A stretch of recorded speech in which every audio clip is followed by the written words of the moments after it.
នេះកាន់ចាំកាន់កាច្រែងទៅរកថៃស្ក្រាប់ស្វាយយកមកធ្វើជ្រូកជ្រូកនេះស្វាយត្រាំច្រំជ្រូកយកធ្វើស្វាយត្រាំហើយដាក់ទៅទឹកសឹមធ្វើតាមស្វាយតាមឥឡូវទៅរកតពុកបៃសិននេះឃើញតពុកបៃស្វាយហើយចឹងបន្ទាប់ពីយើងរកតពុកឃើញហើយយើងសម្ដៅទៅដើមស្វាយទៅនេះបងប្អូនដើមស្វាយវានៅក្នុងរោងទាហើយមានតែម្ដងហ្នឹងឯងផ្លែដើមផ្សេងវាអត់ទាន់ផ្លែអាហ្នឹងផ្លែខុសខែខុសគេខុសឯងហ្មងផ្លែរាល់ខែនិយាយទៅវាលក្ខណៈផ្លែអស់ផ្លែចេញផ្កាមកទៀតចឹងផ្លែតគ្នាជាប់រហូតហើយឥឡូវវាផ្លែរៀងធំធំអីជាមួយរមើលមានក្តឹបស្វាយអត់ព្រោះអាហ្នឹងធ្វើអាក្តឹបទូចមិនវារៀងឆ្ងាញ់តែពេលធំចាស់ពេកទៅវាលែងសូវឆ្ងាញ់ទេ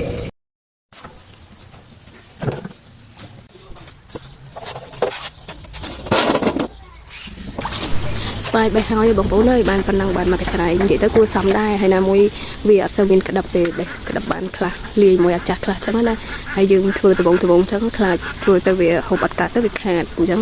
បេះតែប៉ុណ្ណឹងសិនទៅធ្វើសាកសិនបើថាអាចហូបបានអានឹងចាំយើងគិតគូបេះឲ្យច្រើនជាងហ្នឹងហើយធ្វើឲ្យច្រើនជាងហ្នឹងចឹងទៅបើដបងចឹងខ្លាចធ្វើទៅខុសខ្នាតខុសក្បួនគេទៅខូចខាតទាំងគ្រឿងខាតទាំងស្វាយហូបអត់កាត់អត់អីចឹងណាចឹងខ្ញុំចិត្តសបកឲ្យពុះស្វាយជាចំណិតចឹងទៅ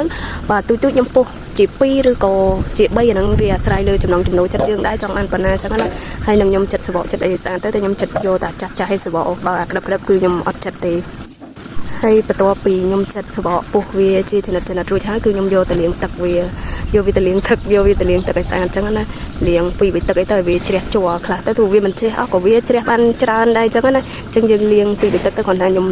ថតចឹងកាត់ចឹងវាថតបានខ្លះអត់ខ្លះចឹងតែខ្ញុំលាងរៀង3 4ទឹកដែរចឹងណាហើយពេលដែលខ្ញុំលាងស្វាយលាងអីឲ្យស្អាតឲ្យជ្រះជ័រហ្នឹងគឺខ្ញុំដាក់ក្នុងកញ្ច្រែងឲ្យវាសោះទឹកចឹងណាហើយខ្ញុំទៅដាំទឹកឲ្យទឹកដែលខ្ញុំដាំហ្នឹងខ្ញុំបង់អំបិលចូលចឹងណានិយាយទៅខ្ញុំស្មានតាមទឹកដែរទេហើយបន្ទាប់ពីទឹកពុះខ្ញុំបង់ស្វាយយើងលាងទឹកទុកឲ្យសោះហ្នឹងយើងដាក់ចូលនៅក្នុងឆ្នាំងទឹកពុះហ្នឹងចឹងណាប៉ុន្តែដាក់តែ10វិនាទីហ្នឹងគឺខ្ញុំស្រង់ចេញតែខ្ញុំអត់បានថតចឹងដោយសារដៃមួយកាន់ទៅវាពិបាក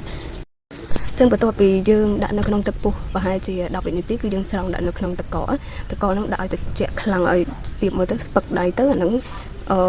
វាស្រួយហើយយើងទុកវាចោលកន្លះម៉ោងទៅ